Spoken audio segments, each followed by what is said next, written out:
Welcome to the bench, a space for conversations, real conversations. No masks, no judgment, just love. My name's Rob. I'm joined today by my friend Noah Troyer. Noah, tell us a little bit about yourself. Hey everybody. So my name, like Rob said, is Noah Troyer. I am a 22-year-old college senior at Bethel University in Indiana. I'm from Michigan, and I love my friends and family. Basically, that's all there is to know about me, really. I love it. There's lots more to know about you, but we'll get to that as we go through the show. So, yeah, Noah, how would you define success? The end. It's a pretty open question. I think it's definitely changed over the years. It was at first probably when you're young, making money, that's success. And then in high school, being the best basketball player I can be, that's success to me. Dating a pretty girl. Um, and then it evolved to being the best at anything you do. Like that's success. You have to be the best. And now it's like, to me, and it evolves every day. So this might change tomorrow, but more of like doing what you want to do and doing it well. You don't have to be the best at everything you do, but doing it with like a good heart, loving others while doing it, sounds pretty successful to me. Yeah, I think it's I think that's just such a different definition of success that I think we're taught, right? Growing up. Yeah. Oh, so different. Yeah, I think it's, yeah, what would you say? What were you, because yeah, I've talked a lot about like kind of my upbringing on here, but what's it been like for you, like growing up? Uh, yeah, I guess what were you told success looks like? And then, yeah, where have you disagreed? I always grew up, like I was saying earlier, watching professional basketball players, sports people, business owners, people like Gary Vee, who I love a ton, I love a ton of his stuff, but they're always saying like, you gotta, get up at this time a lot, like 6 a.m., gotta be working till, midnight, putting in all these hours and, doing that for like past couple years, not to that extent, but doing that for like my major, and I'm like done with it almost. And I'm thinking like, okay, like I've got a lot of good out of it. But if I was to do it differently going forward now, I don't think I want to do that. Like it's too much. I don't get to enjoy the little things in life. So yeah, always growing up and thinking that working through your 20s, basically having like no social life, that's success. And when you're 30, you have a bunch of money, you're maybe in debt and here or there, you have some loans, you finally buy a house, and you get a car, you can retire when you're, 65 or whatever. Like that's success. That's what you're always taught, so for me at least. And yeah, I just disagree that you always have to be working. I think that that's where I finally, when I was in high school, and even before, my parents thankfully like never forced me to work. Um, I had a great childhood playing all the time, but then I'd see some kids and like, oh, they have to work all summer, and thinking like, okay, so that's what's coming in a couple years for me. Like that's what's next after high school and college, and it should be coming up now after I graduate next semester. Just work till 70, and then you can enjoy the little things. Um, yeah, I just not don't really think I agree with that anymore.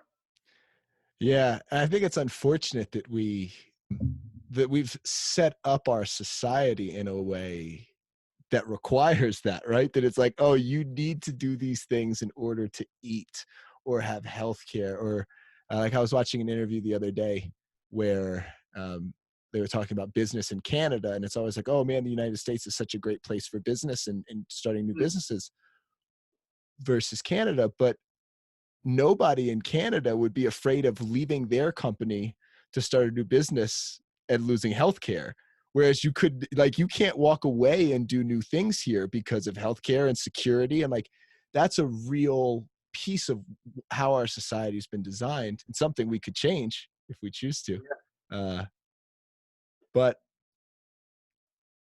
I think, yeah, for me, it was similar when I was in college. I wanted to be a college basketball coach. Like that was the dream, right? It was, Yep. I'm going to grind, I'm going to work, I'm going to do all these things. I'm going to spend all this time in the gym. Uh, and I did. I mean, my junior year, I would get up every day at like during the season. I would get up at like 7:30 in the morning, go to class from like 8 to 11. If I went to class, a lot of times I would just sit. But, Good to but throw that in. you know, I did not. But that's another example, right, of not being present. Like I didn't take advantage of the classes that I like. Mm. I was like, oh, I'm here to I just want to hoop, man. Like I'm just trying to do basketball and go that route. So I'm not going to work on the other things. I'm just going to get, C's, get degrees. Um, but so I'd go to the practice, or I'd go over to the cafeteria at like noon, grab lunch to go, get over to the office, cut film till 2:15, set up practice till 3, do practice from 3 to 5, go grab some dinner, back up in the office from like 7 to 8, cutting stuff, doing a little bit of homework, rebound for a couple guys, go back in the office, go home, go to sleep at like 1 in the morning. I mean, it was insane. And it was like, I have this dream of trying to be this coach, and this is what you do, right? I mean, this is like the thing that you do. And then one day I was like, man, but this sucks. Yeah. Yeah. like, like if you really love it, do it, man. Like I have friends that are coaching and they absolutely love what they're doing. And that's awesome. But if you don't love it, it's okay to walk away from it. And I think what it is it's just, for me, it was just going one level deeper. It was saying, okay, well, right now I've been doing basketball, but like, why? Like, what's the level below? Why do I really want to coach? Well, I really want to coach because I want to make an impact and I want to make people's lives better. Well, okay, do I need coaching in order to do that? No, not at all. So, like, if I let go of coaching, it's okay. Doesn't mean I have to let go of coaching, but I think we get so reluctant to let go of certain parts of our personality and certain parts of our uh, persona because we're so identified with, like, I am the basketball coach. And I'm not the basketball coach anymore. I'm still a coach, right? I still like teach and help other people and make an impact and make other people's lives better. Uh, but in a slightly new platform, in a slightly new way, right? In a way that makes me significantly more happy in this moment. Doesn't mean I wasn't happy in that moment or I didn't learn from things in that moment too, right? I think it's okay to go a different direction. It's okay to say, hey, all right, I thought this was it. Maybe not. I learned from it. Cool. Now what? Um, yeah. Yeah. Trial and error. You tried it. Hey, I gave it a shot. It was something I really wanted to do. It turned out not what you wanted to do at the end. So you Right. went a different way. Yeah. Right. And I think that, and then it goes in so many different, like you're in a situation where you like wanted to go to med school or thought that was the route and then said, hey, let me take a year and do like a gap year and just explore some things. And I'd love to talk about that in a moment. But then like juxtaposing that with my fiance and Juliana, she went out of college and was a teacher for a little bit. And then after teaching for 3 years, decided that she really cared about the psychology of the students and like social stuff. And then went back to school to get an undergrad in psychology and then moved out here to That's then get right. it. I Yep. was a sexual assault uh, advocate and prevention educator. And now she's like, I want to get a doctorate and I want to apply to a 5-year degree. And I really want to go down this path because I know that's what I want. This is part of my journey. Um, Hmm. but it's taking the time to just question, and it's taking the time to just sit down and really start to ask that question for ourselves. I think what it is that you want and Yeah. what success looks like for you. Yeah. Agreed. Perfectly said. So yeah, actually talk us through that a little bit if you wouldn't mind, just kind of your decision to take a gap year after college, because I think the conventional wisdom says, what the hell are you doing? Oh You yeah. need to get, this is the time to get things going. Why are you slowing down? um So why are you slowing down? And that is the conventional wisdom because I remember the first time I told my parents, like, hey, this was like probably 9 months ago or something last winter. And hey, I think I'm going to take a gap year and, decide what I really want to do. And we're like in the dining room. I remember they like turned around like, huh? And I was like, yeah, just don't freak out. I'm just saying like, I'm not for sure if my heart's totally into this. And then a couple weeks ago at Thanksgiving, my grandma was like, she hasn't brought it up to me really yet. And not that it's a huge like family topic at all, because yeah, it's like what I want to do, it's what I'm gonna do. But she was like, well, I'll be honest, when I first found out heard you wanted to take a gap year, I was pretty worried. And yeah, so it is the conventional idea of like you gotta go right into it. And that was my thought when I was like a freshman, a couple years ago, thinking like, all right, I made it through freshman year. I'm gonna go all the way through. Who would take a gap year? Like that's just a waste of a year. I want to get through it so I can start making money, start helping people right away. And taking a gap year, like what would I even do? There's what would I even do that's that important? And then probably towards the end of sophomore year, probably after the semester, when I finally get time to like, okay, I'm done with school. It's summer now. Let my thoughts catch up to my brain. I can have time to just relax and think a little bit. And I started thinking, well, is this really what I want to do? Like this last year has been really hard. All right. Summer kept going and thought like, hey, I'll give it another year and see. Went through junior year and it was even harder. And I'm like, okay, I know med school is going to be really hard.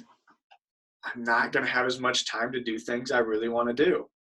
And it just came down to during the semester, this is only undergrad, this isn't even med school yet, and thinking I don't have as much time to read books that I love, to go out and hang out with friends. I have friends back home who are texting me all the time and like, hey, we're doing this tonight or this weekend. We're going to this place. Like, are you coming with? We're traveling this break. And I'm like, no, I can't. I actually do have to study. Like, I have like 8 chapters I have to read for a textbook.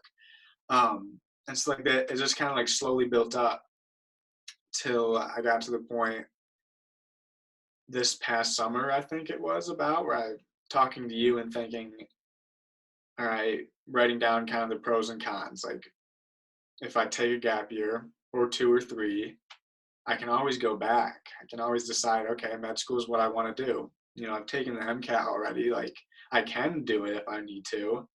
But yeah, taking the gap year to do things that I've always wanted to do, learn how to work on cars, be a mechanic on motorcycles, um, learn how to fix things up and tinker and do stuff that I've always wanted to do.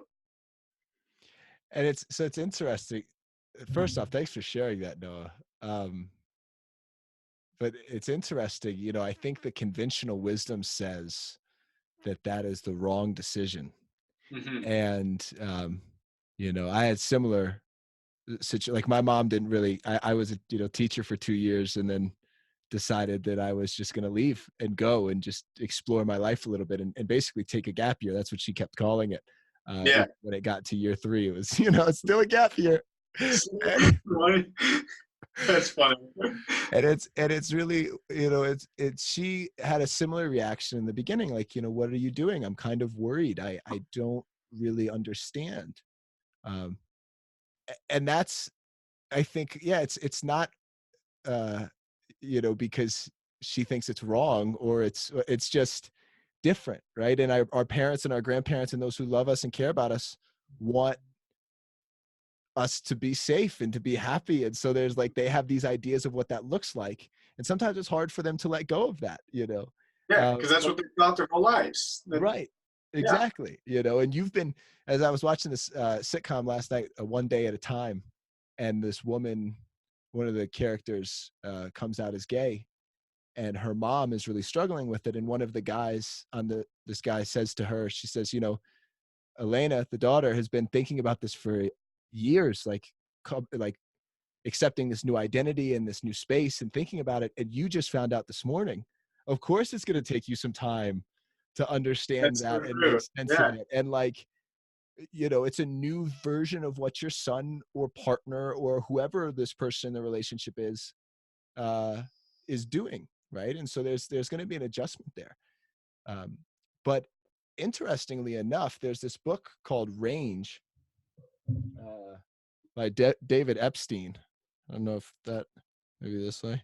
There we Yep, that was perfect. go.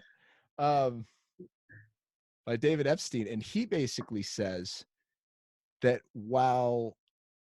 that it is actually more advantageous to do different things, especially when you're young, to get different experiences, because it's our range of experiences that allows us to be more creative problem solvers and actually be fit for like what the economy is going to need, right, of creating and solving problems, and that it actually says that it is for that purpose. It's actually more advantageous to do different things and vary. And I found that for myself, like creating Play, Explore, Love has been so much a combination of all of the different things that I've done, of the basketball, of the pedicabbing, of, working with my brother, of all of the different experiences that I've, of the time I've spent sitting with myself, right? I mean, Yeah, the idea of Play, Explore, Love in general came to me when I was sitting on a rock in Central Park writing a song. Like, and then it was like, okay, cool, this is cool. Let me play with this a little bit. And then eventually it is now a business and a platform. But uh that was never the intent of it. It just became that because I slowed down. I allowed myself to be receptive to the path that my life could really be taking. um, hmm you know and then all of those other skills, all of those things I've learned along the way influence how I act and who I am now, uh, but they don't dictate holistically what it looks like, because we're new in each moment. Why should I yeah. be defined by who I was a moment ago, right? I'm always growing. I'm always, the oak tree is not defined by the acorn. It's an oak tree now, like you, but Mhm. it was once an acorn, and that was okay too. It's all part of the process. It's all growth. I think one thing I have to mention, um, kind of tying it back into, and also back to my story a little bit. One thing that was instrumental greatly was Greg. Mm, So any people that know Greg, he is a local South African, um, and he sat me down this past spring when I was there with Chad for Zebra Crossings, Chad Sanji, and he just said, "Hey, I've heard this before, but it takes someone that you really like care about and trust sometimes to hear it for it to sink in. Sometimes you hear these things your whole life and you're like, wow, that time I heard it, it really meant something. But he just said, hey, you're in your 20s. If basically like if you fuck up, it's going to be okay. Like I don't have a family, like kids right now. I don't have a wife, a mortgage. I can afford a loss. If I make a mistake, as some people would say, I can rebound fine. So it kind of took me thinking through that too of like, okay, like I don't have much to lose. Like I can take some risks and I can do what I wanted to do. So yeah. yeah, I think all you have to lose is who you thought you were going to be. hmm Really. And that is like that is an easier or harder thing for us to let go of, depending on how True. how stuck that is. um but I think, and that is a loss, right? I mean, there is a part of me sometimes that's like, man, what if I had gone the coaching route? What if I had stayed, like, I did close a door on that part of my life. Now I could always reopen it in another way, who knows? Yeah. um, but I think there is a loss, and I think it's important that we give ourselves the time and the space, if it's needed, um, to appreciate that loss, to appreciate that. Like for me, it's letting go of my need to run all the time. Like we talked about, getting back into creating. So yeah, being a seven, like I like to, kind of be all over the place, and the grass is always greener, and I get here and I go there, and I'm like, I fall in love with the, beginning, and then as soon as it gets to maintaining, I'm out. Um, and in this process of really creating this podcast, like I've released 2 podcasts a week for the last 8 weeks. I mean, like, that's the more consistency than I've ever had in my life on anything. Um, and it's happening because, and part of that was letting go of the part of me that was not consistent and that didn't show up, and you know, just said, okay, it's okay. That part was okay. And now we're going to let go of it because it doesn't serve anymore. Why not do it? Like, there was one day I was thinking about recording a podcast, and I was like, I'd done like 7 in a row, I'd hit like 7 days in a row of, Oh yeah. or, Sunday and Wednesday. And my mind was just like, don't do one today, be a rebel. Like, you don't need to do one. Screw it. Like, and I was just like, okay, I won't do one. I don't need to do one today. And that's how I went for the whole day until about 6 o'clock. I was sitting there and I was just meditating and I was thinking, and I was like, I've got a really good idea for a podcast. And then my mental mind was like, but you said you weren't going to do one today. Be a rebel, da, da, da. And I'm like, but I want to do one. Why should I not do one just for the sake of not doing one? In the same way, why should I do one just for the sake of doing one? You do what you want to do. And I think it's not, am I working or am I not working? It's, am I manifesting in the truest way that I can, whatever I'm doing? And then over time, we start to design our life, like Jazz and I talked about on Sunday. You start to design your life intentionally. And that just takes time. You start to work in these new rebuilding things. It's, okay, I want to put this here, and I like this, but I don't like that anymore. And you put your pieces together and you keep growing. But I think it first takes that ability or that acceptance of letting go of, who you think you're going to be, losing that. And then just, like Jazz said last week, allowing yourself to kind of unravel and knowing that you're gonna land on, I think the fear is we're on this cloud our whole lives of our personality and our ideas and our ways of thinking about the world and who we think we're supposed to be. And it's all that we know. And so to let go of those things or to try new ones on, it feels like you're falling through a cloud, because you are, right? I mean, you are literally falling through the certainty and the structure and the what we believe the world to be. You're It's falling been built through it. up for years. It's Yeah. been built up for years. Yeah. You're like, whoa, that's not it anymore. And oh my God, right? It's like falling. You're falling from the sky. But eventually, as everybody who's been on this journey finds, I think, you land on the ground. When do you land on the ground? I don't know, Mm-hmm. but you do land on the ground at some point. And wherever that is, whatever that looks like, it's at least solid, and now you can walk and go and create and do what it is that you want to do. But up in the cloud, you're just, it's not real. It doesn't mean when you land on the ground, you don't take and learn from the lessons that you had when you were up here. Like, that's all informing it, right? But it's just, you're not so caught up in it. You're not so caught in it, I think, is really not so caught in the personality. Definitely. Yeah. Great. Yeah.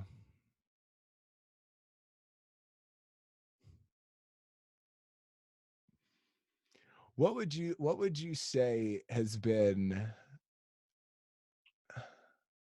what would you say? Because I think there's a lot of positive stuff around, just do, go off on this journey. Like, what would you say has been maybe one of the more negative aspects of this change for you, of just like kind of, asking yourself what you want, setting intentions for yourself, defining success for yourself, kind of going against quote unquote cultural norms? Have there been any negatives or trials on that journey? Yeah. I don't know if I could name it to one thing. I think it all kind of comes down to, and basically like piggybacking off of what you were just saying, that whole process of like tearing down of what I've built up, because, made the decision senior year of high school, like I'm going to go to Bethel, I'm going to play basketball, and then I'm going to go there for the pre-med program and go through freshman year. I'm like, okay, I've loved basketball, but I think I'm going to set it aside and really focus on this pre-med, focus on my major, on my schooling. Um, and, so that build up freshman year, senior year of high school, sophomore year, junior year of like, I work hard, I study, I'm going to hopefully be a doctor. And that's who I am. I work hard every second, go, go, go, go, go. Always, reading textbook or something, studying. And just that process of like tearing it down and thinking, okay, that doesn't define me. And we've had many conversations about that in the past of like, this doesn't mean, this isn't who Noah is. I don't have to do that every second. And then having those conversations with people that I love, and because like it's exactly what you said. These conversations have been going on in my head for months, years, a couple years. I mean, even with you, I've had conversations about it, and then I slowly started only like this summer or so, or last winter, starting like telling people like, hey, I'm thinking about this. I'm thinking about slowing it back and stepping away. And so like I think that's been the hardest part of saying these are ideas that I've had in my head for a long time. It's like a person writing a book almost, and like they have all these characters here. Like J.K. Rowling, I think, has said something about that of all these people that can't get the books out of their head, but it's been up here for years of just her and these characters.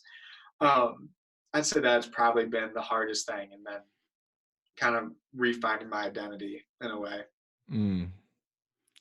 Yeah, for me, it's been,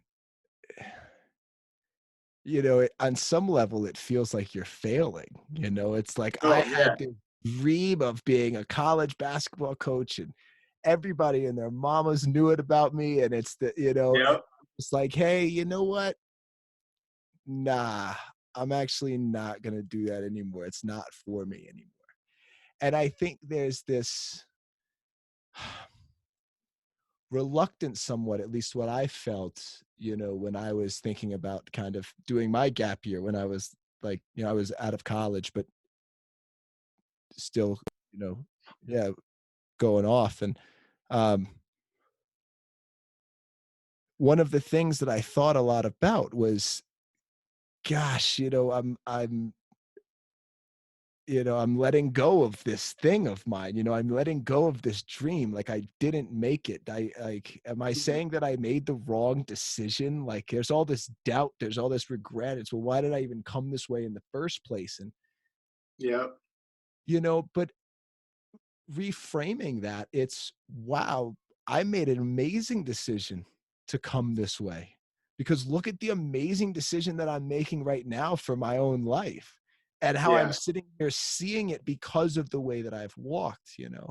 And I think that was, and then I sat and I said, okay, well, what choice do I have? Because like the sunken cost fallacy, right? Like we get it. Oh, well, I've put all of this time into it, I might as well keep going. That's exactly what my thought used to be. Yeah. Yeah. Yeah. Right. And it's like, well, but that time is gone. Like you've put this time into it. Sometimes it's time to say, hey, you know what? Let me walk away. And maybe you come back. Like I was, Juliana and I were watching some YouTube video the other day about this woman who wrote a book, and how it's taken her like 10 years to get this book published, because she wrote this book like 10 years ago and then trunked it, and then it came back, and then she trunked it again, and then it came back and was like, yes, this is actually the novel I want to write. But it took 4 years in between. She just didn't touch it, and it came back and was the one that was really great. And I think there's this, because we get on this wavelength where we're like on this roadmap, right, where I'm trying to get to here, and when I get there I'll be happy, The and checklist. Yeah. there is XYZ, and so let me check it off. Yeah. And that was where I realized it. I went down the path a little bit, and I was like, okay, I got a job, I got a girlfriend, I make good money, I'm making an impact, I'm coaching, I'm doing everything I wanted to do. Check, check, check, check, check. You said this was success, and I am not happy. I don't know who I am. Big wake up call. What the hell? Like, you lied. Like, what the fuck? Um, like, and so then it's just, okay, what choice do I have? Let me go explore for myself. But asked those questions because of the path that I went on, right? I think there's a, like I heard somebody say the best time to plant a tree was 20 years ago, but the second best time is now. Hmm. Like if you realize now that it's not the path for you, then it's okay to step off it. Definitely. How wonderful that you have that wisdom now that you realize that. How wonderful that you dove into it, played with it, explored it, and then said, you know, this isn't Hmm. for me anymore. Like a relationship, like any relationship. I think that's it, right? Like work, what we do, how we make money, all of it is just another relationship.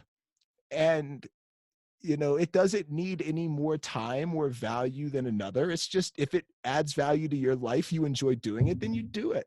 If you need the money, if you're struggling and need cash, then you got to go work and you got to go do your thing. And I hope one day as a society we make that different and we choose to value humanity a little bit more. But in the meantime, that's a reality for people. We got to Yeah. keep roof over our head and food in our bellies. Um, but beyond that, you know, what do you need to do it for? Like, it really, I think if it's for you and it is truly like your path and part of how you're doing it, do it, man. Like, don't I think that's I think there's like when I was 20 and if I were 20 and I were listening to me now and I said then, oh, well, shoot, I got to go do what Rob's doing and I got to, just go jump and screw college. I'm out. That might not be the right answer, Yeah. because I am where I am because of the college and because of the teaching and because of all of these things that I did. Now, that's not to say that you have to go to college in order to do these things either, right? I think it's just there is no roadmap. Like there is nobody who can tell you what your truest self is supposed to look like, what your life is supposed to look like, what success is supposed to look like. It's for us to define, and And I think that's so different because, like I've said in the past, we're brought up in school of like, like in math class, take math our whole life. You get to this, you go, you get this answer, you plug it in here, and this and that. And we're told how things are supposed to look. Basketball, you do this play, run this. Like if a person's here, you go the other way. When really, yeah, it's so much more organic. It should be, and like it's your own journey. right. And what you really need, we don't need, yeah, as my friend Sefu said once, that we don't need roadmaps. We need compass. We need a compass, we need an internal guider, a guidance piece that's in here. It's not out there. It's not somebody else saying, oh, when this happens, then do this. And when X happens, do Y. It's, okay, I've got, 100 different things to choose from. And then this happens. Okay, cool. Which one feels right? Okay, let's do this, and you just get better at it as you go. You have, like we've talked about, like having some intentions, like do no harm and do it in Yeah. love and honoring all. And, but yeah, I think we learn, the difference too. And I think is we can go and prioritize this outward success and, making the money and getting the job title and the cars, the girls or whatever. Uh, but at the end of the day, that always is going to go away. As Ram Dass says, it's find an ice cream cone that's not going to melt. You Hmm. know? Right? All of those things are going to melt. Everything that's outside of us, even our body and our mind, is going to melt, at some Yep. point. That's inevitable. And Yep. so, why? uh, That doesn't mean that we don't do anything in the world or we do anything. I love ice cream, right? I love my ice cream. But I don't put my anchor or my worth in my ice cream, right? I put it in my heart. That's the anchor. That's the ice cream cone that never melts. I put it in love. I put it in Hmm. me being the truest manifestation of myself, which is a little bit truer each day. You walk and you get a little bit better at it, and uh, no judgment. It's just we're just growing. Um, and yeah, I've found that it's just I needed to leave the world for a little bit to do that. That was part of my trip. I needed space, and I needed to get out, and I needed to get away. And so I did. Um, but I don't think that's a necessary, I think there's value. I will say this. I think there is value in taking time to really sit with yourself and ask what it is that you really want. Like, what is it that you're doing this for? What is your ideal, um, for you, not for anybody else, but just for you? Like, what does your ideal day look like? Mm. And then try and move towards that. And then don't have a set timetable for it. Just, try and move towards that. If you want timetables, cool. If you want, different tricks or tools, to cool. But like, I think it's really just, the issue is not that we're not capable of getting there. It's that we're going in the wrong direction. It's that all of these things, all of these people are telling us that it's out there and we need to do X, Y, and Z to find it. And yeah, I disagree with that logic. I think it's in us. I think it's within us. And we just need to sit with ourselves and start to ask ourselves the questions that we ask other people, instead of asking someone else, hey, how do I be successful? We ask ourselves, what does Mm. success look like to me? Who am I? Right. And then I think we would start living really differently if we were to do that. All right. So let me ask, because I want to do this with all my guests. I think it's a fun way to end it. What, um, if you could tell somebody else one thing, what would you tell them? Anything. Anything. Just the Gee, people who are listening on the show, you want them to remember one thing. You want them to know one thing. What would you tell them? never been asked this one before. Um, One thing. I would say, I feel like this has been my mantra the past like couple weeks or months. Do stuff that you want to do, and that doesn't mean like being selfish every second, like seeking pleasure, like oh, this makes me feel good. I'm gonna do that every second. But yeah, this is your life, and do what you want to do with your life. Groovy. Thanks, brother. Yep, of course. Thanks for having Hey, it's been wonderful having you on the show, man. We'll have to do it again sometime. me. Great, appreciate it. I've enjoyed it. All right, brother. Love you, man. Love you. See ya. Bye.